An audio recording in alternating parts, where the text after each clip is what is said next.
attendance, but I want to just check your attendance. But from next week, so it will be great. Saira, body ready?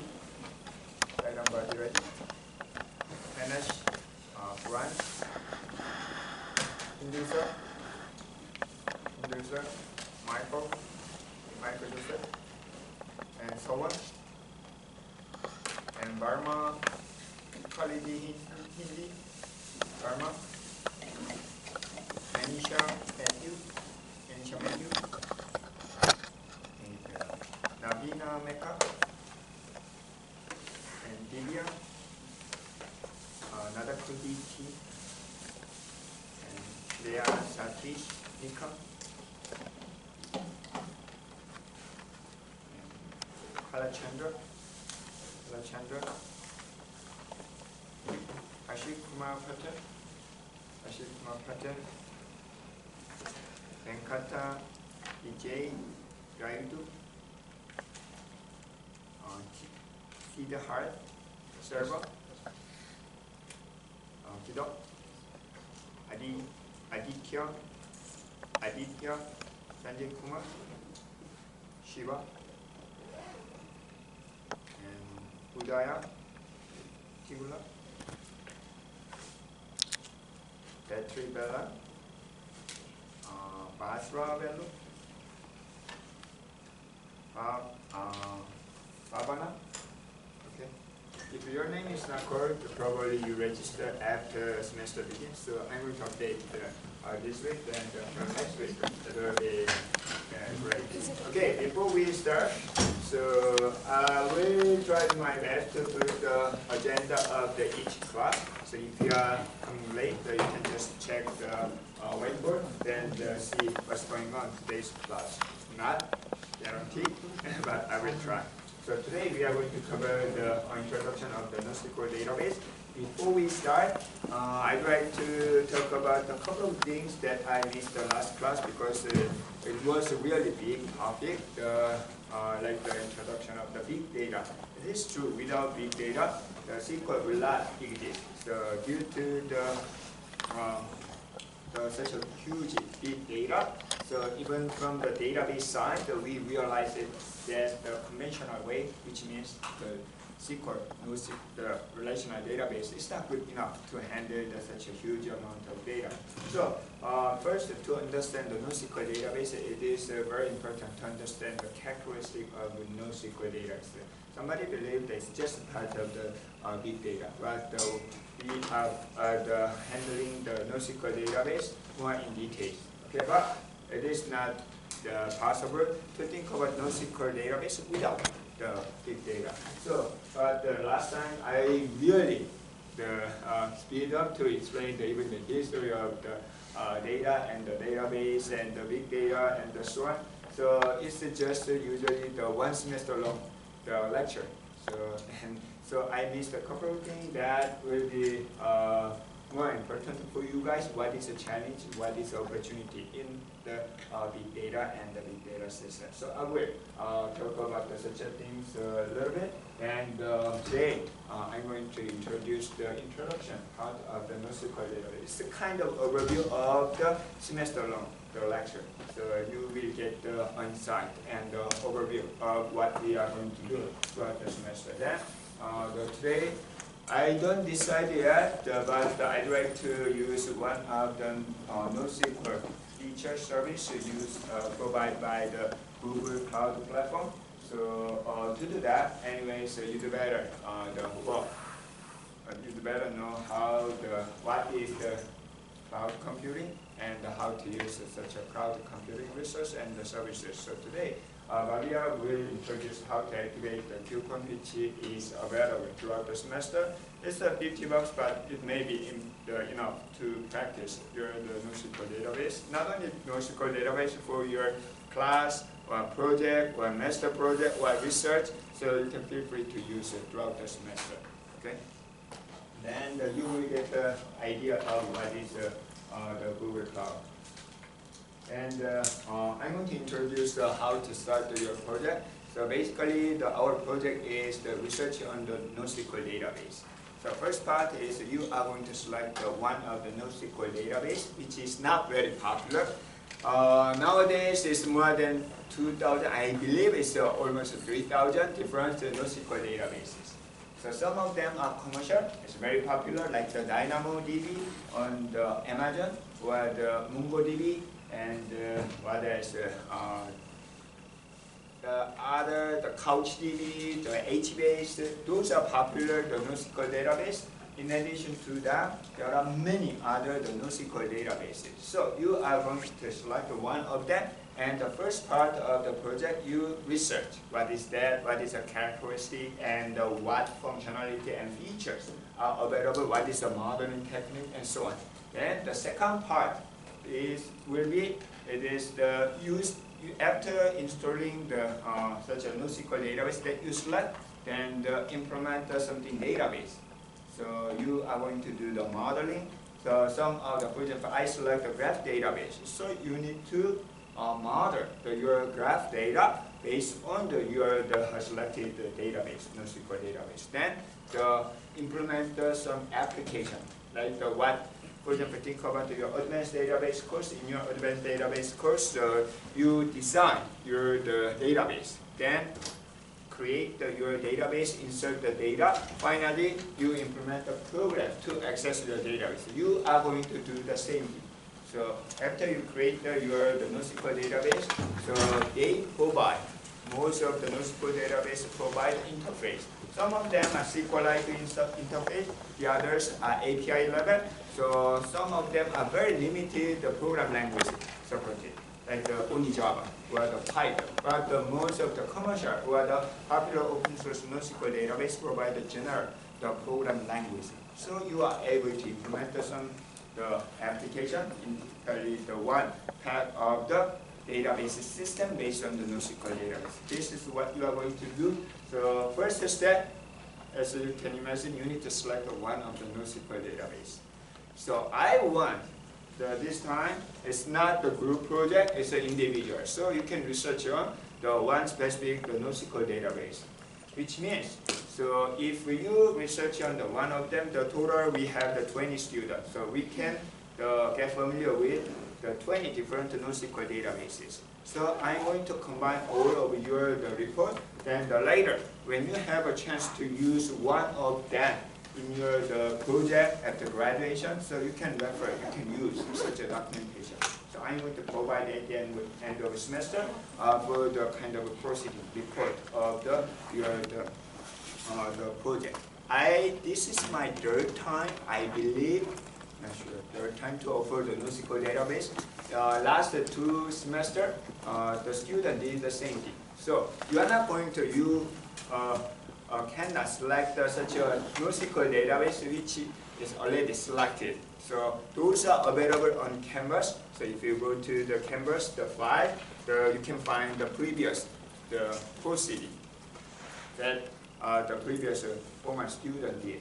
Then you can get the idea. Some of them are good. Some of them are just the couple of pages, and I know there's sometimes very low grade because it's copy and paste. Do not pay attention to such a thing, but many of them are very good. Some of them actually submitted the paper to the conference successfully based on the implementation. So if you are interested at the end of the semester, I'd like to work for this one for your master project. It's totally fine, more than welcome. And also if you wanna submit the technical paper or research paper based on your research, we can continue to work. Every semester, 1 or 2 students continue to work based on the project and submit the paper to the conference. Okay, so please refer the last 2 years, last 2 semesters. I think the probably two of them. So check the previous report and the submission, then you can get the idea. But I'm not going to allow to select the popular or the already the selected DB, but you can select the new one. So also I don't want to conflict or share the same topic. So it's a first come, first serve. First come, first serve, accept it. So if you already decide, email me or either Canvas, send the Canvas message, then I'm going to approve to do your research. I'm going to explain a little bit more details. Okay, any questions before we start? Okay, so last class we talked about what is a big data. So today I'm not going to explain the details of this one. Instead, it will take I think at least 3-4 hours to talk about this. Instead, I'd like to mention about a couple of things that are probably important for your future as well.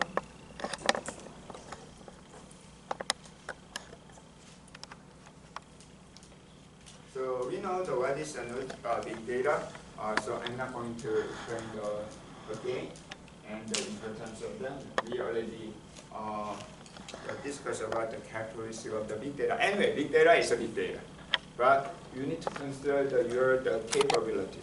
So if the computer system can process up to the terabyte, so terabyte is really big data for your situation, so like that. And also variety, different types of the data and how very fast the processing, sometimes the streaming, and uncertainty data. So these are the characteristics of the big data. Because of this, so nowadays the big data market require not the traditionally in the IT and computer science, so programming is enough to survive. So still you can see the programmer or software engineer, the over 60 in the company. They can survive only based on the programming. But nowadays it's different. If you check the job posting from the company, they are not going to hire only the developer or the programmer. Instead, it's a data science or data scientist, which means not only the programming background, but also the variety of the skill they want. You don't have to expertise all of this, but you better know what kind of skills are required in this field. Like for example, data itself expertise, and the math and the theoretical part, and decision making is a kind of the business mind, business experience, and the domain expertise. So like if you are in your project, if you are dealing with the biology data, you should know what is the DNA and RNA and how they are working. So domain expertise nowadays is very important. So I'm very interested in the deep learning, AI. So what? Where are you going to apply to such the technique? Sometimes we can use psychological data. So how much do you know the psychology? And sociology. Sociology is a very important area of the domain area to apply such the data mining or the data science and so on. Visualization is also very important. So instead of seeing the bunch of the path of the number or alphabet, so we can just get the insight of the data by showing the graph or something visualization tool. Okay, and the tool developer, just such a developer is I think very basic the skill nowadays. So problem is lack of such a expertise. So please do not focus only the one area or the one skill or something very popular skill, but even I suggest to kind of broad of this area. So you can read more books, history book, and such a thing. Sometimes the knowledge are very, very helpful to expand your idea and the knowledge and the skill. Okay. So in the research, okay, there are a lot of things. So for the how many undergraduate students here? Only one. The others are at least a master program or the some of any PhD student here? Okay, one. And almost graduate two. So the others are master. Do you think what is the undergraduate bachelor degree and the master degree and the PhD? Have you ever thought about that? No. It is important because you are pursuing the PhD, right? And all the others are pursuing master degree, right? What is the difference between the master and the bachelor.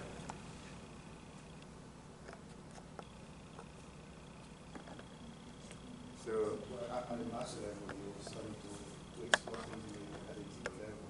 Deep level. Because as an undergrad, just take classes and answer a test. At the master level, you have to not only understand things, but you also have to present a master project, master thesis that show your knowledge. Yes, it's more deeper knowledge of the area, academic area or research area. In other words, so I think the most of job that need only virtual, I believe. Okay? It doesn't have to be the master degree or master level of the study to get a job or to do your job. Okay? The most of case, the undergraduate level is enough. So you learn the most of it in the subject or in your major. But so it is very popular sports in my hometown, Korea, martial art. Anyone? Many different types. I think most of culture have the different types of martial art. Like China has Tai Chi or something different, right? So wrestling is kind of, and Japan has judo and something like that. Okay, in martial art, what is the name of the teacher? Master, right? Most of the such a martial art called the master something. That means master means it's a master of your area. Also, you are able to teach others. I believe that is a master level. So which means when you graduate, when you get the master degree, you should be able to teach others because you are the master of the computer science. Can you do that? Yes. So that is the master level. So most of the case, this is a core part of, for example, in computer science. So this is the required subject and knowledge and study. It's the undergraduate level. Master means expand as much as possible. So this is the master level. Then, that sometimes require, then is the research, not much. Okay? Sometimes you can do the master of the area by studying only. Okay? Because that exists, you can study from the textbook, you can study from the lecture, and you can study by yourself. That is the master level. But if you wanna get over this boundary, okay? Nobody did. So you wanna break the boundary and keep attacking. Sometimes fail, sometimes yes. This is the research. If you can break or expand the boundary like this is a PhD. Okay? Because of that, it's called the philosophy. Okay? It's not just a master, it's a philosophy. It's totally different level of the situation. So you are the only one actually who knows, because there should be brand new and the new idea, novel idea, otherwise it's copied, is a copyright issue, and it's not the master. Master doesn't have to be new skill, okay? It's a master of the existing one, but the PhD is different. You should be the new area, and you are the only one. Even your supervisor of your PhD, he or she doesn't know about it. If she or he knows, he already did. Right? It's your own, it's your thing. So that is I believe, the PhD. It's a fighting this one to break the world or boundary. So in big data, there are a lot of such the opportunity right now. Okay? So you can think about I know nowadays is kind of inflation. So most of jobs that you are going to get after graduation actually can be done by the bachelor degree level. Sometimes I felt the same thing, and so my students, they are really good experience and very high technology and the knowledge, but after they get a job, they just software engineer or quality assurance, and just programming, whether there's a bug or not. Then it's kind of little bit inflation, that is true, but it's not our problem, but anyway, that's a different story. So, but in the market, big data is not mature area. So there are a lot of opportunity for each level of the degree. Undergraduate and the master, even the PhD, there are a lot of things. So that is there are different area of that. This one, I'd like to focus on such an opportunity in the big data. So please think about your future. If you are very interested in such a data, or the data driven the data structure, you can consider big data and NoSQL database as your future. Because as an application of such a big data and NoSQL, we can consider data analytics, data processing, even machine learning, and so on. So to do that, you do better understand what is the difference between the traditional approach and the big data approach. The traditional approach is sometimes we call the business intelligence, or the BI system, or ERP solution, like that. And for example, in the traditional analytics, so we focus on the specific area. So for example, I'm the developer, IT, I'm member of the IT department. Then the business sales department asks us to get the target customer when they open the drink. So they develop the new drink, new sales item. So this one is a very fancy, nice as the target on the 20 to 30. They already decide the target customer. Okay. Then the taste is no taste. Those who want to know taste, they already decide the target and the focus and get the data because they do not know how to use the SQL. Then the IT department select the data from here. Then return back to the sales department. This is what's going on in the business intelligence. Actually, it's very hard to say it's analytics, but still, this is the most of the business intelligence processing tradition analytics. However, in the big data analytics, we do not limit such assumption. Instead, just process entire data. One of the main problem of this one is really big to process each and every data. Instead, we limit, like select the name and ID from customer where the age is bigger than 20, less than 30. We limit also. Because we cannot process we cannot consider entire millions of customers at once. However, in the big data solution, we can just process. We have the new item, but we don't know. We even do not limit who will be the target customer. Instead, we try to collect all the history. Previously, we had the last year we had the item, and the 2 years ago item. We know who liked this one, who purchased this one, and the similar product and this one. Then, by considering all the data, then we try to find a kind of a pattern. Okay? If we produce the transparent, the bottle, and like the teenager purchase the more. Okay?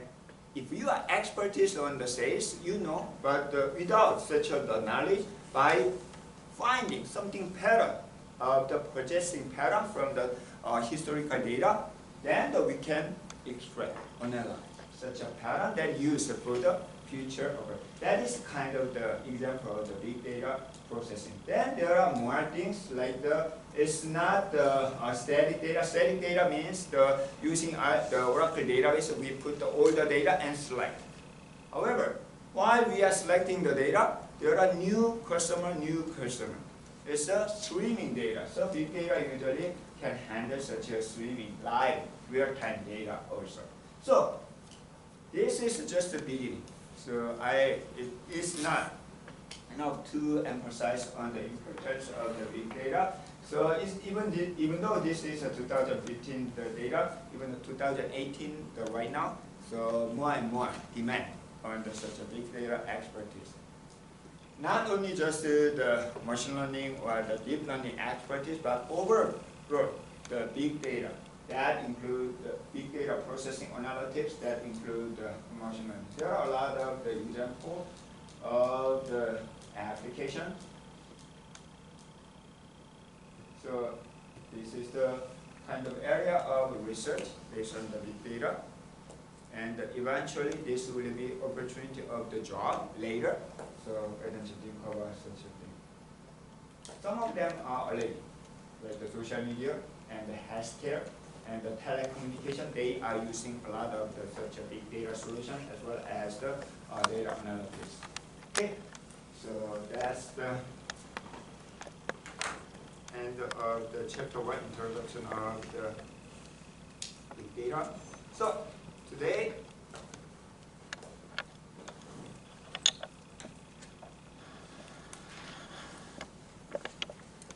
we are going to talk about the NoSQL database. Then, what is today the I will introduce what is a NoSQL database. Then we will talk about why we need to consider the NoSQL database.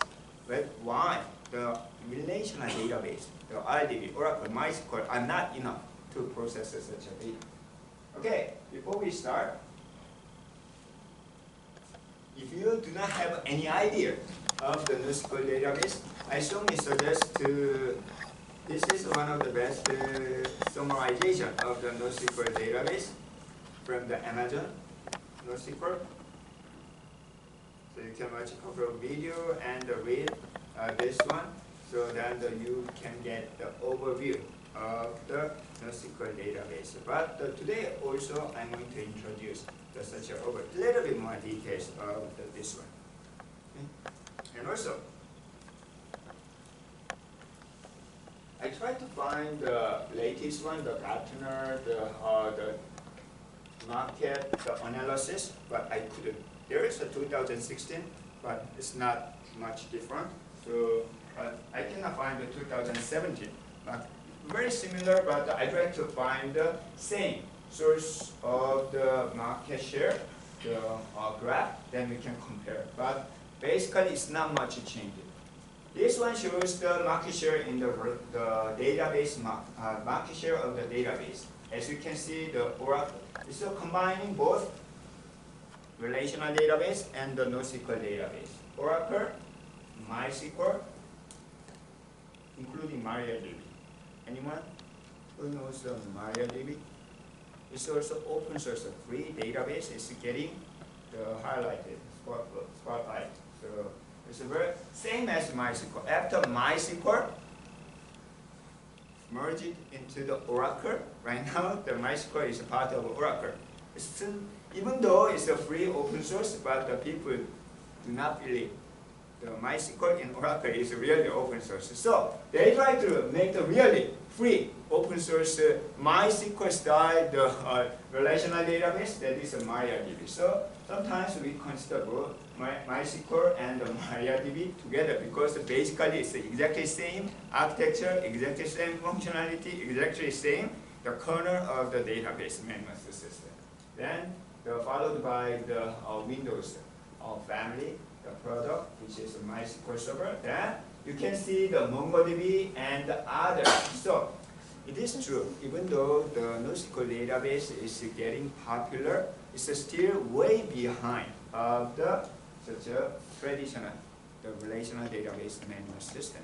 But when I check the overall trend, it's getting bigger and bigger. So that is the reason we are going to consider. We are going to learn about such a NoSQL database. But do not ignore the importance of the relational database. Still, it's the top rank. So we can see the rank. Actually, if you click this one, it's a real-time rank of the, yes, the database engine ranking. I do not know details how they make them rank, but it looks like there's a score. There might be metrics. Okay, like how is a revenue or the something other. But anyway, overall, Oracle, MySQL, the SQL Server are the top three.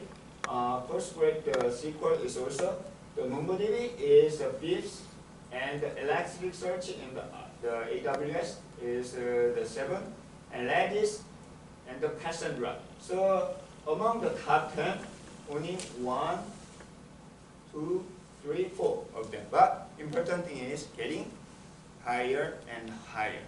Okay, but it is true, top 3 are really big. It's the same thing happen in terms of revenue. In terms of money, it's a big pie. But they are slightly reduced than the NoSQL database catch up. Okay? You can see the relational DB here and the document. MongoDB is one of the very popular the NoSQL database in the market. I heard many times from the student who graduate. So when they search the job, or when they sometimes try to move, transfer the other. Right now, many of the company they want the MongoDB, then plus other programming skill, something like that.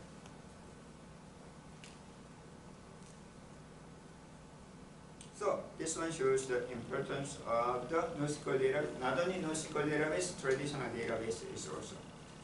This is 2016 market share, but not much difference. So this one shows only it's by company and only for the relational database. In terms of the relational database, Oracle is half. SAP actually used the Oracle a lot before, but nowadays they have their own relational database. It's called the HANA.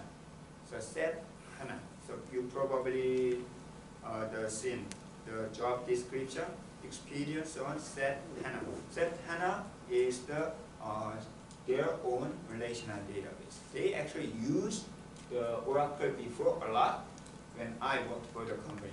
Right now, SAP is the ERP solution company. They provide the business operational solution, including HR and in the company. So like the accounting and the setup, everything. So then it's getting higher. So some of the universities actually offer the certificate program only based on the SAP HANA. Okay. Then what is a NoSQL database? Everybody knows what is a relational database. If you already took the ADB, or if you took the last week the class, right now you know what is a relational database. So there are different definitions, but in general, NoSQL database is not the opposite of NoSQL. It's not anti-the SQL database. It is true. One of the interesting and a very popular feature of the relational database is structured query language. It's easy and very convenient for the developing and very fast due to the query optimization and so on. So opposite of such a relational database is the opposite of SQL. So NoSQL, no. NoSQL is not really the opponent of the SQL database, relational database. Instead, it's another option of the relational database. It cannot actually, the NoSQL database cannot address all the problem of the relational database. Instead, it addresses one of the feature, okay, one of the problem, and some of the NoSQL database is a column-based. Then, because relational database mostly data-driven, row-based approach, so column-based is one of the way, something like that. So people believe it's not only SQL, okay, not only the SQL database. So to do that, anyway, it's better to know the history of the relational database. As I mentioned many times, it's proposed by the Dr. E.F. Code. You got the Turing Award. What is the Turing Award? It's kind of a Nobel Prize in computer science. Okay? Or the field medal, you know the field medal in mathematics. So it's the same thing. Turing Award is kind of, you know the Turing test. So to whether the AI system is really the same as what human beings do during test to the trivial, the Turing of the Alan Turing. So we have the Turing over. He got the Turing over. Then with the help of the collaborator, Bossy is one of the famous guy in the modeling, relational modeling itself. You have heard about the Bush code normalization, BCNN. So he is the actually here from the Stanford University. And then I do not know all of these guys' name, but you probably heard about the date. He's the very famous in the database textbook. Some of you guys probably used his textbook before. Okay. Another famous author of the database, Stonebreaker, who is the founder of the Ingress SQL, not SQL Server. I forgot the name of that. There might be the name the later. So Stonebreaker is also another popular author of the database text. You'd better know such a name. Stonebreaker, the Bossy, and the code. So this is a popular the name of the paper that Dr. Yef could propose. So we are learning every year more than 10,000 students taking the relational database class, I believe. And this is the relational data. I don't have to, this worthwhile to, you don't have to study because we already studied in the classroom, but you'd better see the read the one time this the very famous paper. This is really one of the most read and the most cited paper in computer science. So relational model of the data for large shared data bank. So at the time the bank has the really big data. Okay. So relational database can be represented by the table like this. Number of column and number of data. One interesting is when Dr. Yef could propose the idea of a relational model, what is the relation? Group of attribute. So this employee can be represented by ID, last name, date of birth, and the job category. This is the definition of the employee or description schema of the employee. Also, employee can be represented by John, Smith, Brown, Carson, and so on, so on, so on, so on, or the data. By combining all data, it is a relation, it is a table of the employee. So Dr. Yef code, when he proposed the relational model, didn't limit. We have the many data. We have less number of columns. No. But people use the relational concept to represent many, many data. As you can see from the title of this one, so large the data. Large data. When we have the large amount of data, this relation works well. But when Dr. Yef could propose the idea, actually didn't limit the number of columns. Why not? We have the, for example, millions of columns. It may be possible that we have only 10, 20 data. That also column-based. SAP HANA actually works for such a column-oriented database. It's a relational database, but they focus on to select the specific column. It's a column-oriented, column-based. That is also somebody considers such a database as a NoSQL database. It's not like the traditional, the relational database. Anyway, so relational model mostly represent bunch of data, okay, with the number of the schema attribute, okay. Plus it has primary and foreign key, referential key, okay. Have you ever thought about why we need the primary key, why we need the foreign key in relational model? Everybody know what is the primary. Even though you didn't take the database class, people know primary and the foreign key. Then why we have such a the key? So maintain relation. Maintain Relation between two tables. relation means is kind of meaning of the two tables, right? Why not combine into one? For example, if we have the student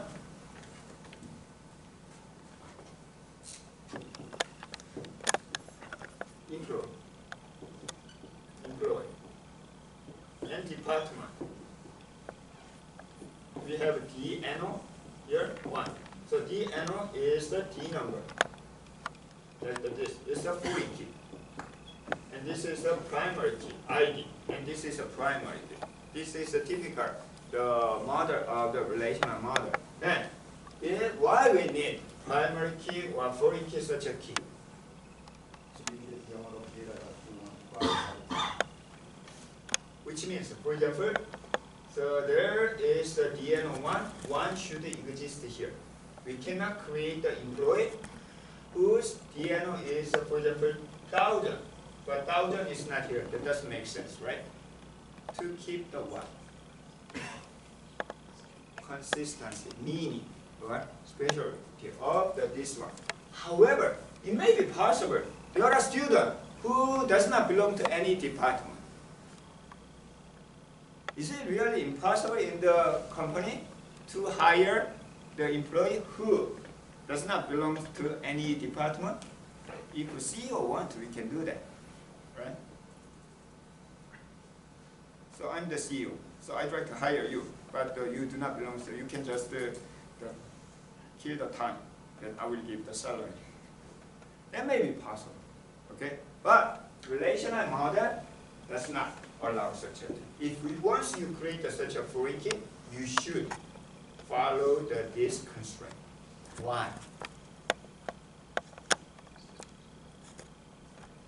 Because our idea of a relational model is from very large data. To manage, to access a very large data, it should be standardized. Okay, all data should have the unique key. Must have the key. Then, using the key, we can access data very fast. Why? Because this is a unique, which means it can be sorted. We can use binary search for it. We can access the data very fast. Also, if we do not have the foreign key, there might be the employee. Okay, that doesn't belong to here. So which means there is a DNO 1,000. 1,000 doesn't exist here. What is 1,000? We don't know. We need to find somewhere other place. It will take a time. It will be hard to manage such a data. If we have more and more such a data, we can. The idea of such a constraint is to manage the very large data. Primary key, foreign key is everything. So because of that, while we are modeling the relational database, so best way is keep the data, same data in the same table. Like the student is always in the student table. Teacher is always in the teacher table. If you combine teacher and student, it will be messed up. There might be anomaly situation. If you remember the relational database class, it's an anomaly situation. So that is a problem. Because of that, actually, in other words, a relational model is very strict. It's really strict. No flexibility, no generosity. Okay? Because of such a strict model, we can access the data and purity. We don't have any conflict. We don't have any garbage data. It's a really pure data. Right? That's actually can be benefit, but because of this one, we cannot handle what? Big data. Think about the big data. Sometimes big data is semi-structured, not structured, as we have seen before. Right? And also, sometimes there are a lot of sensors. Sensors send the data. Sometimes some of the data can be broken. we may lose some of the part of the data. But that is a characteristic of the big data. We don't have to clean all the data. Traditional way, we pre-process such a clean. Then the garbage data, okay, we need to clean up, or the missing data. But big data, sometimes the missing data, sometimes the garbage data, conflict data, it doesn't matter. So such a strict model is not good enough, feasible to the big data. And we need a flexible model. That is the idea of the NoSQL database. So think about why we need a NoSQL database. First thing, relational database is too strict. Okay. Another strict feature of the NoSQL database is the join. The relational database. The join in the relational database. What is the join operation? Fetch the data from different tables. Two different tables. So with the join, we can access any kind of data, right? So people like to join, really. So sometimes I have seen the SQL. One SQL statement is the 7 to 8 pages of this one. It's a one SQL, but join, and sometimes inline view and the join. It looks like the really program, the 100, 200 lines of programming. It's a one. But problem, join is a really very, very expensive operation. Okay? Think about that. Here we have the student, and the next row we have the teacher. We'd like to match student and teacher or advising. Okay? How can we match? First, find the student here, and move to the next row, find the match teacher. Okay, what if we put the all together? That will be better, right? And easier. But relational model does not allow such a thing. Because to deal with the very large data, we try to group, standardize, only student, only teacher, only transaction, and so on. That is the idea, standardization, normalization of the relational model. Because of that reason, relational model is not fast. We need to join. Okay? So join is one of the very expensive operation, which is not feasible to the big data. Okay? Even big data is big. If you join the 1 petabyte size data by 1 petabyte size data, what happened? It will be crazy. So the big data usually does not allow, a NoSQL database does not allow such a very expensive operation, especially the join operation. So that is the kind of. So most of the feature of NoSQL database try to address the problem, limitation of the relational database. It is much better nowadays. The people know the shortcut limitation of a relational database. However, still there are a lot of the developers who believe too much. The relational database is the perfect solution, really. So if you join the project group and always your boss or the project manager say that we need to still rely on the relational database because it can solve any problem. No, that's not true sometimes. Okay, so we will find in each case the relational database model is good, for each case and each situation. NoSQL database is good. Okay. Also another thing is query. So what is a query language in the SQL? The relational database is a SQL, structured query language. It is true because of the simplicity of SQL, relational database is really popular. Okay.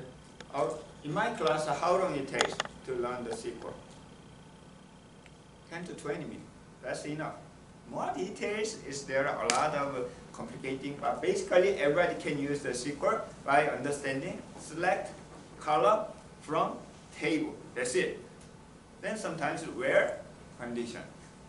Due to the simplicity of SQL, so everybody love it, but because of that, SQL is a very high level language.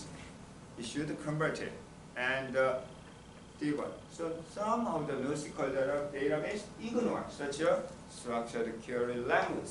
Instead, they provide only API level. Okay. So when you are using the NoSQL database, it doesn't look like the database language. Instead, it has the function method or API, like the get, like this function. Get. That is a slide. Really. Okay. So you can use such a simplify the interface to use the NoSQL database. Okay. I'm going to skip the history of the IDBMS. Sybase, actually, Stonebreaker is the founder of the Sybase. Right now, the Sybase belongs to the SAP. Interesting is that even though IBM proposed the relational model 1970, but there was the first the project to develop, implement the proposed model, which is called the System R. However, the first commercial software is not this one, Oracle. Actually, there the first commercial IDBMS. Then later they realized, so they started the DB2. And still way behind of the Oracle in terms of the market share. I already mentioned about the query and the join characteristic of the join operation in IDBMS. Because of such a limitation of the join, we need to consider different the operation in the NoSQL database. So one of the difficulty of the database is when we encounter problem of the big data or very large data, how to solve such a problem. Always two ways. One is called the horizontal, and another one is the vertical. Horizontal solution means we have the database itself. If one is not enough, why don't we add another one? And another one.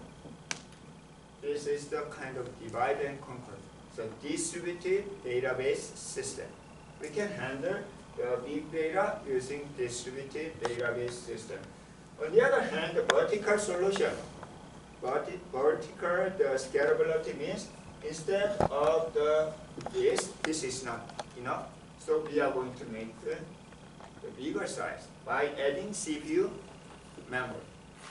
And if that is not enough, like this one. This is a horizontal scalability. Horizontal add the scale, horizontal scaling of the system. This one very hard. So even though Oracle Information, the conventional relational database management system, they try to address the problem of the very large data by considering distributed database management, DDBMS. But most of them fail. It's very, very complicated. One of the examples is a memory. There's a memory here, here, here. If you update the data A to B, what about here? It's still A. You lose consistency. So because of this one, relational database, it's almost impossible. But they have the functionality feature. Most of the commercial product, they said that they can support the distributed database management system, but practically it's a fail. Instead, they add one CPU is not enough. Why not 10 CPU? Like using the SMP machine, symmetric massive processor. Okay, in one system, multiple processor. Then who is in charge of such a multiple processor? Operating system is in charge of it. Then DBMS doesn't have to worry about that, but it will be faster. Okay. So this is the typical solution of the big data in the relational database. However, we have used such a horizontal scaling in table, like the partition table. You can create the one table but consisting of several different partitions. For example, I'd like to create the transaction table. So create table transaction. Then one table will be created here. So this is a one node centralized database. What if we create the January table, January partition here, and February here, March to the December? Because once after the month, usually we don't access the previous month, not much. Mostly the current month or current day. So we can search historical data. We can create one table, logically one table, schema is one table, but physically separated by the partition by the month. So these partition tables are one of the popular feature based on the horizontal scale that can be used, currently used a lot. At this time, it's not actually the horizon, the system-wide, instead it's the disk drive. We have one server, then connected to the number of the file system. Okay? And we can get the benefit of distribution. This is one of the reasons. But most of the case is a fail. So, NoSQL database would like to address this one. Okay? As you have learned in your big data solution, big data class, or last class I mentioned, very briefly mentioned about the idea of the big data, like the Hadoop. How many of you took the big data course? What is the main component of the Hadoop solution in the big data? HDFS? MapReduce. HDFS is the distributed file system. So distributed file system is this one idea. What if we need more space? We can only add one more node, automatically add, and so on. Then in terms of programming, we can use MapReduce programming. It's a kind of divide and conquer, and assign the different job, and eventually combine. So this is the idea of the big data solution. Some of the database, NoSQL database, are based on, many of them actually, based on the architecture, Hadoop architecture. Okay? So this is the idea of the NoSQL database, or in terms of scale. So this partition for distribution is called sharding. So sharding is the horizontal distribution of the data. Okay. So even the traditional, the relational database provides such a sharding approach. Problem of such a sharding is, especially when you join. So what if we have the 12 partition table, 12 sharding, and 12 sharding another table? When you join 12 and 12, how many different cases? 144. Different join will be happening. Huge network, the traffic. Especially if your data partition is, one is in New York, another one is LA, another one is Dallas, another one is Vancouver. It takes a time, even network latency. We cannot avoid such a the network latency. It will be huge, messed up. So this the issue is always happen. NoSQL database, some of the NoSQL database address them, but not fully. But some of them just ignore the join operation.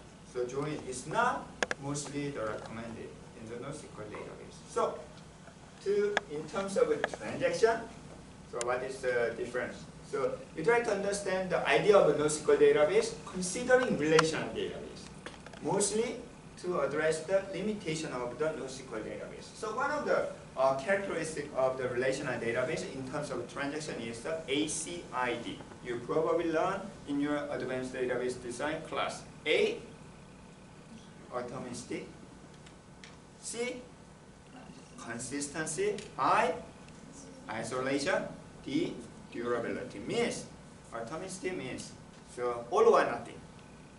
So in operating system, what is the basic operation of the regarding to the data? You can read or write. Okay? Update is write and delete is also write. Right? So we can consider read or write operation. Database, when you access the data, when you process any data operation, it's a combination of read and write operation. Sometimes you can read, and write, read, then done. Okay? So one group of one group of service, one service. When you click something, behind a lot of read and write. Okay? Then, in terms of operating system, read and write are automatic. It's a basic operation. However, in terms of a database, when you click, you expect complete everything, right? So to group, what if in the middle of read data item X, read data item Y, and write data item X. So this is what we expect. After you read the data Y, the transaction may be okay, right? Y. After you write the X, something happened. Your network is disconnected or your server is down. Then, what about the update data here? What about this data? What you expect is update all of them. But if the system down here, this one is applied, but this one is not. It's something problem. So, any database, the transaction is from here to here. Sometimes begin transaction,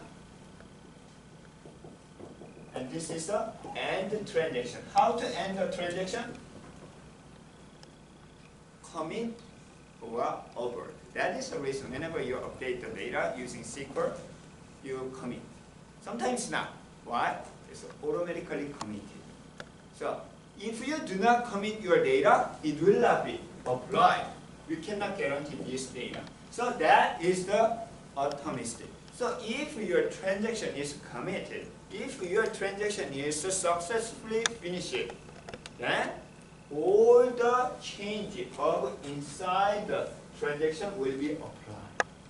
Otherwise, if something happened in the middle of the transaction, it's not commit, then will be roll back, going back. Okay? So this is the automatic characteristic of the database transaction. All or nothing. Okay? That makes sense. And consistency means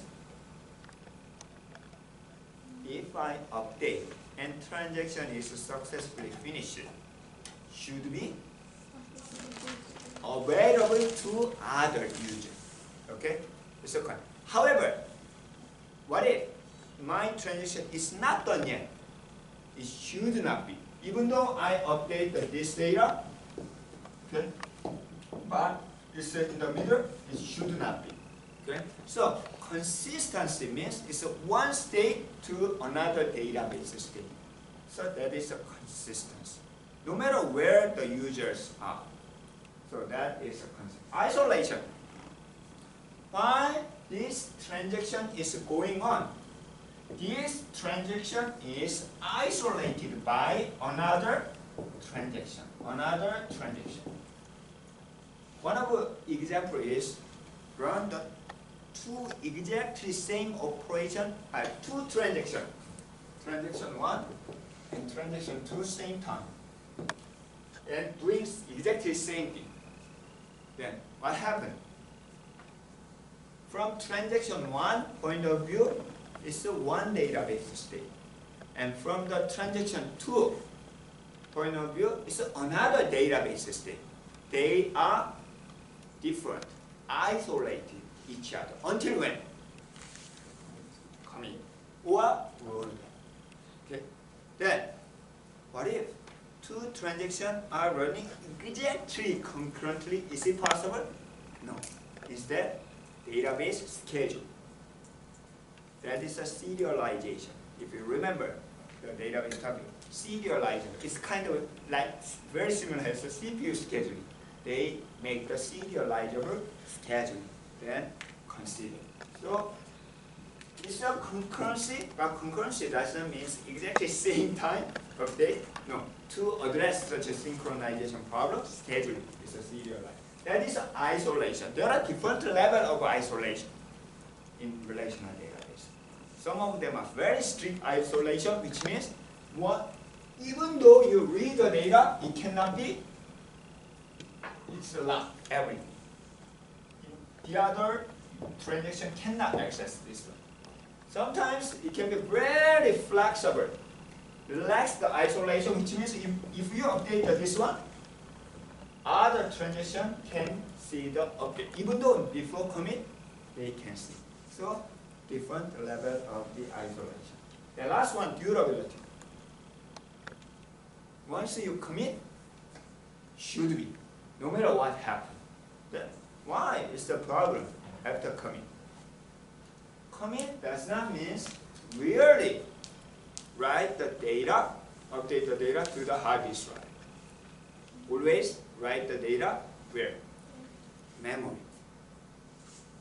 What happens when you copy your data using the flash drive, memory stick? You need to always safely remove, right? There's an option in Windows and safely remove. Why? To make sure all the transaction and memory are connected. Yes, in operating system, even operating system, when you write the data, it's not directly the same time write to your hard disk drive, only memory. It's called the deferred writing.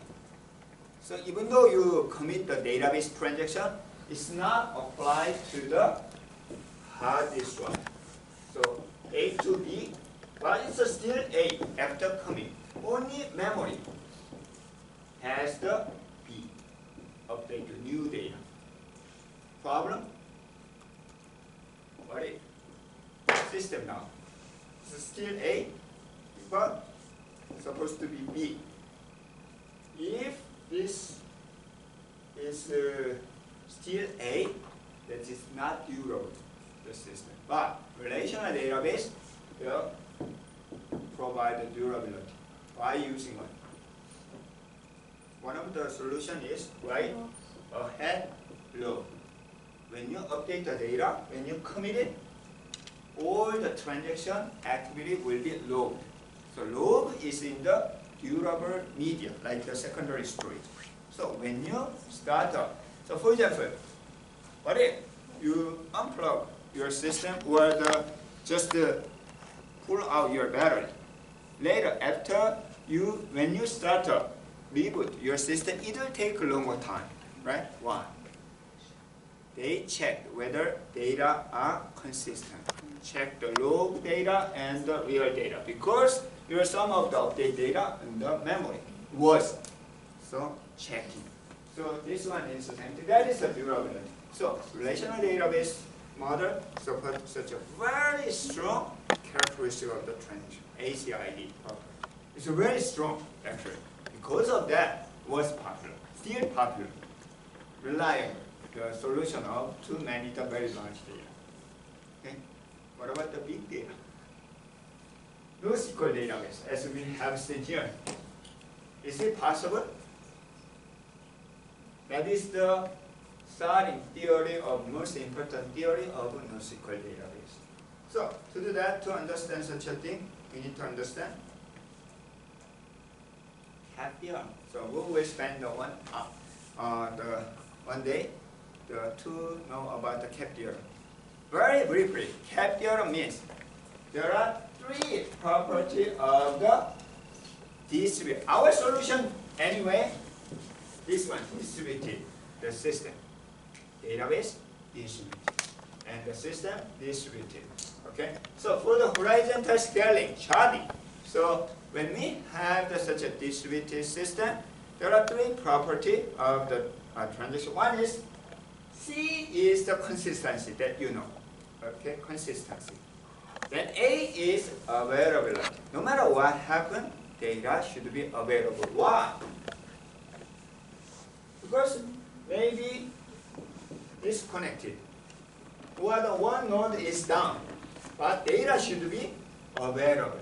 In case you have the one centralized system, if not available, all data is not available. So availability is the another characteristic of the distributed data system.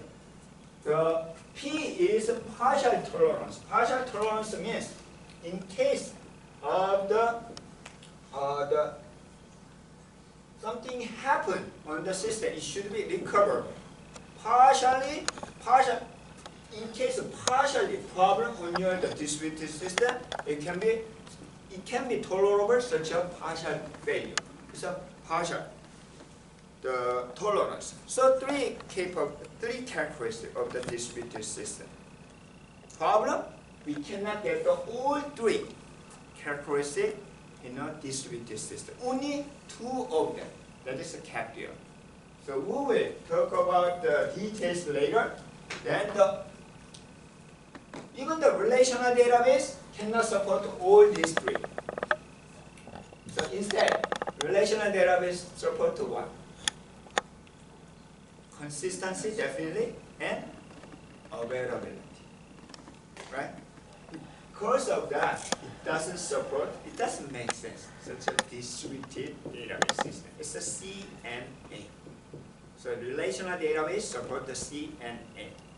But consistency is really important. Why not? It depends on application, right? Banking system is very important because I transfer, but it cannot be visible to I send the money to the parents, but they cannot see because it's not consistent. That's really crazy. However, when I post a message to the Facebook, is it really consistent? No. Actually, my friend in Korea, they cannot see my post. It will take a time. Even my message, I cannot see. Sometimes you may realize it takes a time because their system, their database is distributed. They cannot support the whole.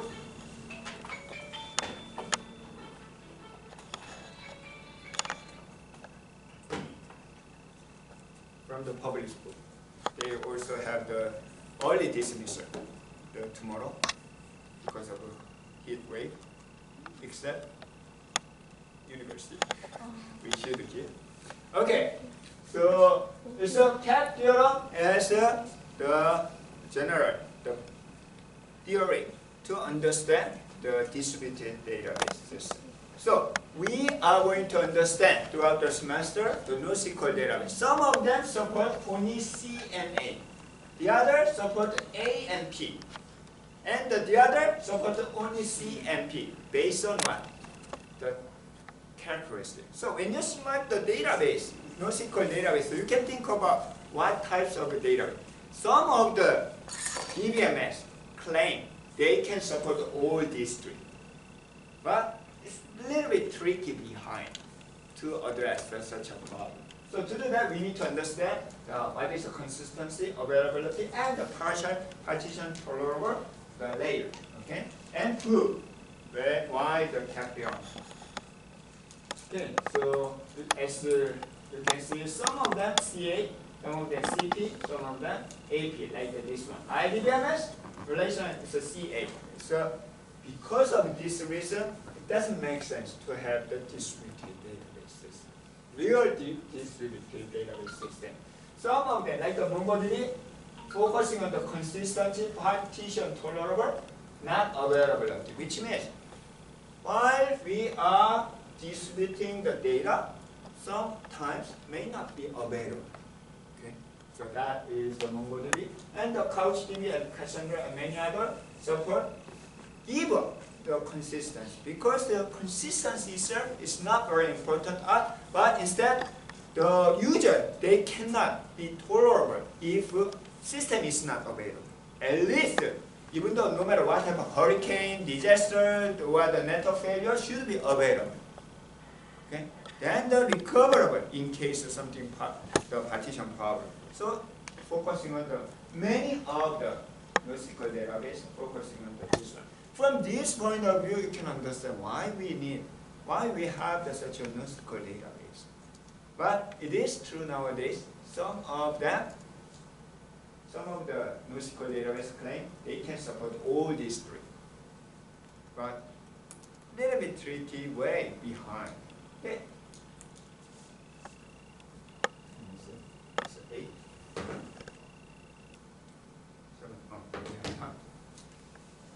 Let me continue to finish the lecture. Then after break, we will have the GCP lab. Okay, so NoSQL database. If we consider SQL as a traditional relational DBMS, so it is good idea. First, you'd better know, really. It is surprising that when I talk to the 20 years of the experienced developer or software engineer, sometimes they do not know much about the relational database itself.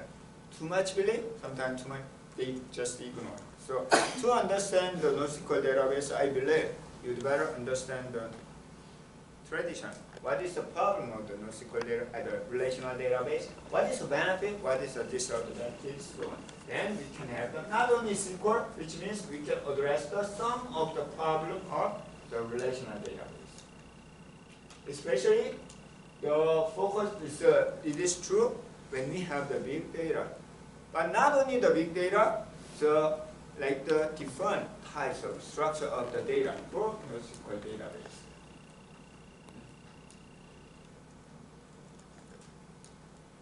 We already talked about the scalable, the relational database. Actually, I don't agree. The really scalable relational database. We use the sharding and then the partition, but that's only for the secondary storage, the file system. So NoSQL database is a usually flexible schema. So as we have seen here, it's a very strong, strict schema. So we should have the schema like the student must have the name, ID, address. Even though you have the other characteristic of the student, you cannot include. Even what if I do not have the address? It doesn't allow such a missing data in relational database. So we put, what if we do not have something attribute data, null data? So we intentionally put the null. Null is not actually the NULL is not existing, okay? But we consider the null to make the strong schema. Name, ID, address, name, ID, address. But in case no address, we put null to make the same structure. Which still takes memory of Oh yes, sure. The null, or how to represent the null? It's really nothing in terms of the physical data structure. No, there is something. Null usually represented by /0. Okay, that occupy the memory, that occupy the storage. Then, and it's not always true that it's quicker and cheaper, but anyway, compared to the relational database, yes, another benefit of the NoSQL database is scalable. So massively scalability. Because that is the way to address the problem of the centralized system to scale, like the distributed system, like the Hadoop. And this one is the issue, consistency. Instead of very strong consistency in the relational database, it's a relaxed consistency. What does that mean, relaxed? It's not really the strong consistency.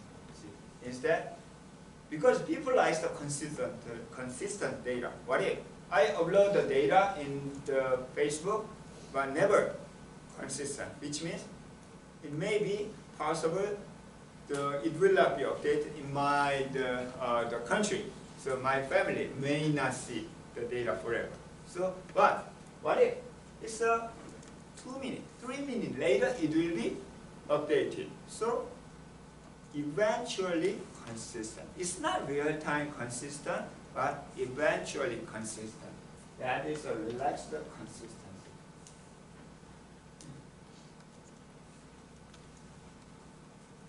So think about which application will be feasible for the NoSQL database. Like the not very strong data structure, semi-structured the data. For example, graph, like the document. Document itself is not the really strongest standardized structure. It has a description, but there is a title, there is a subject, there is a number. It's a semi-structured document. Maybe they are good enough for the NoSQL database. Or graph, so social media, social network. So idea of what is the main characteristic of the social media site, including Facebook, Instagram, whatever. It's a connection. If they are not connected, nobody use, right? So actually, because of such a strong connection, then Facebook can make a lot of money, right? So because of that, they know everything about the privacy issue and so on. But if they apply very strong policy of the privacy, they may lose such a connection. So they are doing, Jukebox is kind of doing the juggling, okay? But, so, how can we represent such a connection? Relational database? Maybe possible. The user 1, user 2, and number of the like, or the friendship. How many? If you have billions of users, billion times billion different. So it is not actually easy to use a relational model to represent such a graph structure. Instead, we have a graph database. That is another type of the NoSQL database and so on. Okay.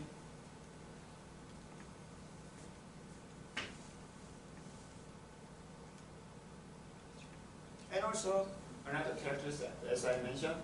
So if we suppose that we have the two different operations in the data, write and read, so why not using such a low level, API level, the interface? So many of still some of the NoSQL database use SQL style interface because it's very easy to use, right? Sometimes we don't have to worry about the programming. So this is the simple interface possible. Even SQL, actually, when you are using the relational database, some of the RDBMS provide the interface level, API level program. Like for example, Oracle has the Oracle core interface. It says only C or C++ interface. You don't have to code the SQL, like the select from where. Instead, you can call something, the function. Very weird the function name, but their speed is 2 or 4 times faster than the C. So this, the simple interface, are another characteristic of the NoSQL database. So by wrapping up, these are the main characteristic of the NoSQL database. I don't have to repeat them. I think most of them I think that this one. So memory. It's not possible actually to speed up using the relational model. If we select the relational model as a data model, there are a lot of overhead because it's a very strong the relationship. Then how can we overcome in terms of speed? We use different data structure like the indexing. Using the index because why? The primary key. For the primary key, we can make the different organization, sorting the data by the primary key. Then we can use, for example, binary search and so on. Or something different, indexing structure. That's not enough. So we use memory, the cache data, and the relational database. the NoSQL database also use a lot of memory-based feature. But nowadays, both NoSQL database, relational database use in-memory database feature a lot. For example, the SAP HANA actually is the first characteristic of the HANA is the column-based, column-oriented database. Also, it's an in-memory database. So also the Oracle new feature, one of the new feature of the Oracle database is an in-memory database. So we bring the database schema from secondary storage to the memory. Benefit? Fast. Okay. Problem? Limited. So it's very important who will be in the memory, which one will not be. Something like that. So NoSQL database use the memory all at once. We have memory here. So we will utilize such a memory. Okay, then the others will pretty much discuss a lot.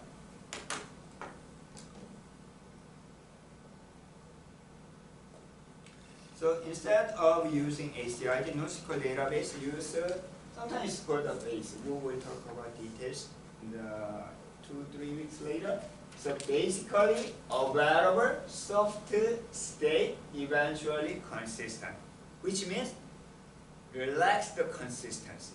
It's not very strict, unlike the relational model transaction, but it's basically available because availability is important in the nowadays. But it's a soft state, not very strong, and also consistent. It's not consistent in real time, eventually consistent. It's called the base. It's a relaxed the transaction property.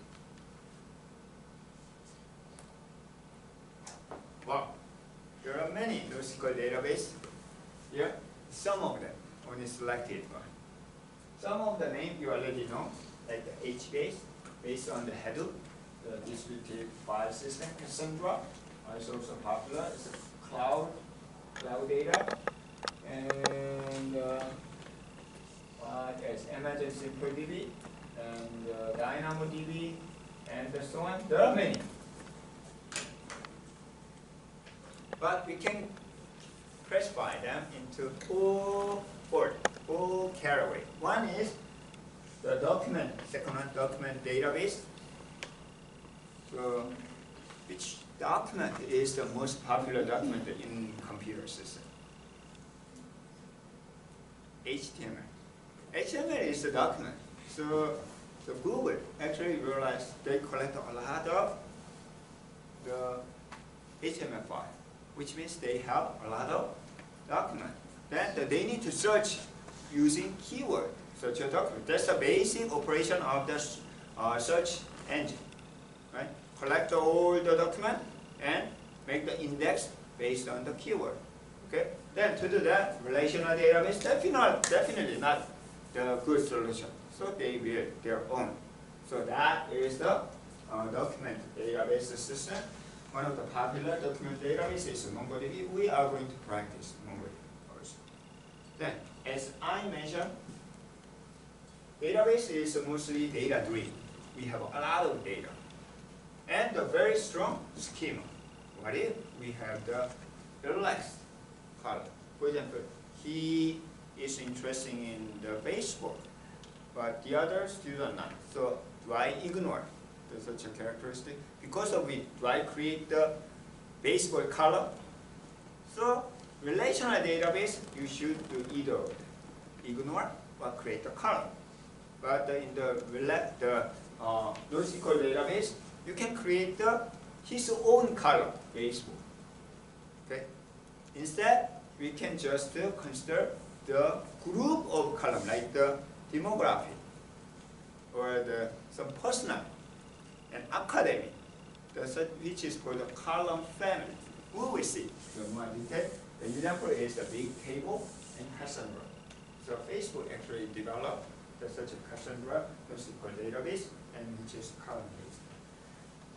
If we are not going to practice the NoSQL database on the GCP, we will practice the Cassandra. Otherwise,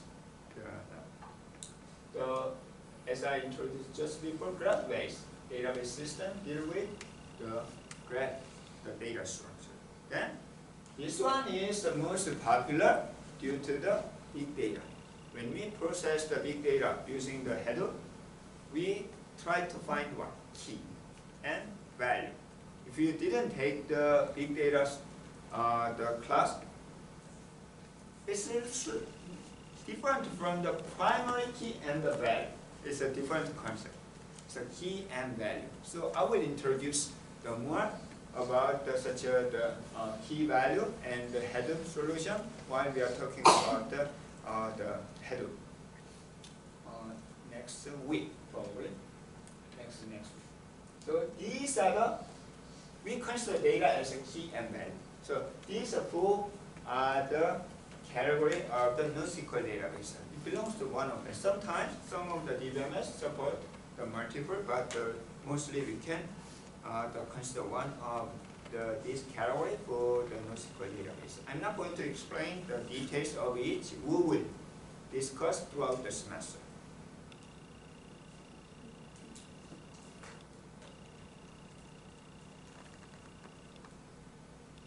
Document. Please be familiar with the JSON file format. What is a JSON? JavaScript documentation. It's a standard for what? And Java virtual machine, they try to communicate each other using the JSON format. This one. It's like a tag, but it will nowadays it is used for the data analytics. Okay. It's not just like a comma. CSV file is comma separated, right? What is the problem of the comma CSV file? You cannot have inside, right? We don't know which one is which. So to provide it's like very similar as the XML. Everybody knows what is the XML. XML is the markup language like the HTML. HTML is very limited, like the H1, H2, H3P, and so on. It's for the browsing purpose, internet documentation. So we cannot create the name tag in the HTML. So XML is a extendable markup language, which means you can design your own tag. That is XML, very similar as the XML. That is the JSON. I think that we may have a chance to look at a little bit more about the JSON, but if you are interested in any data analytics, data processing, you should know what is a JSON format. Or the reason is for the binary. Like this one. Intuitively you can understand. This is the object ID, any object oriented. The base, the model has an OID, object ID. Then its first name is Thomas, last name is Jefferson, and address. If this guy has a multiple address, you can have the multiple. And so tag is not fixed, so we can have the tag information and so on. So this is a JSON format. And there can be most of the MongoDB, such a document database, use such a JSON file. Okay. And column-based, we will see more about the column-based approach and column family and graph database, also very important to represent the social media data nowadays. Okay.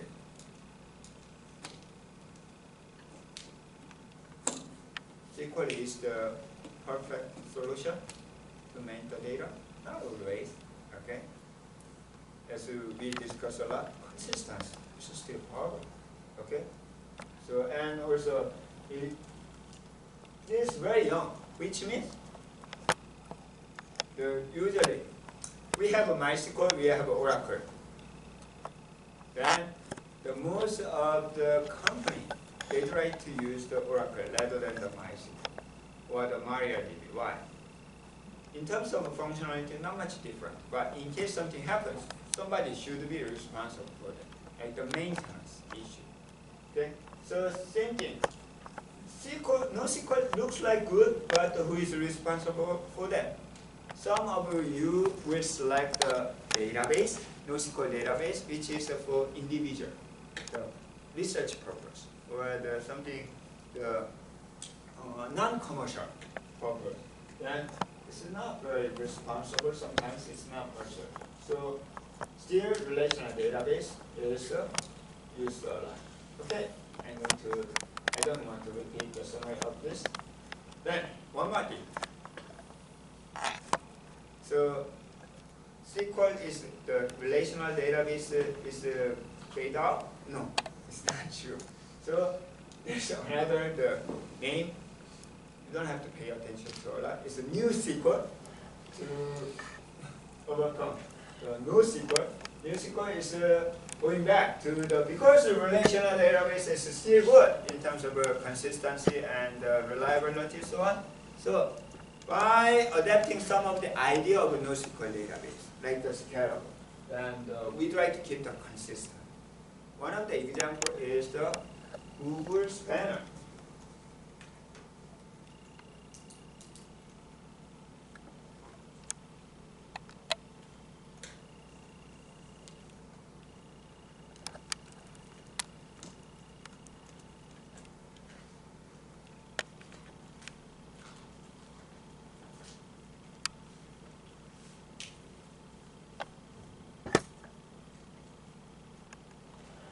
Scalable, highly reliable, and highly reliant, know that there's like a zillion steps.